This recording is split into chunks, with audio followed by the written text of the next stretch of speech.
All right, I'm going to go ahead and jump straight into things. Um, we're in Module 8 today, and if you've been paying attention to the schedule, what you'll see is that we're going to cover one module each class for the next couple of weeks. So we're going to be moving pretty quick through stuff. The workload is going to be relatively small, though.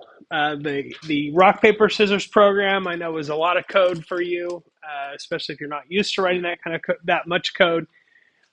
These next few things are going to be just more, we're going to work on a concept. I'm going to introduce it to you.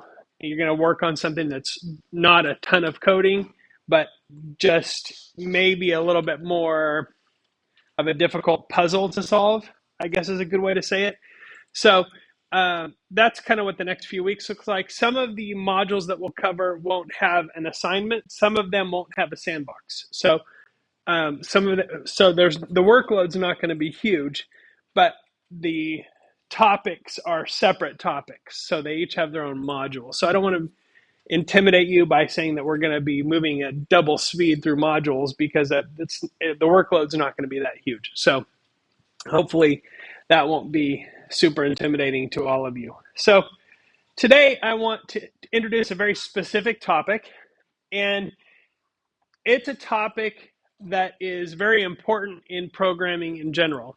And once you get coding and start developing programs on your own, you're actually going to see how important this topic is, even though it seems kind of basic.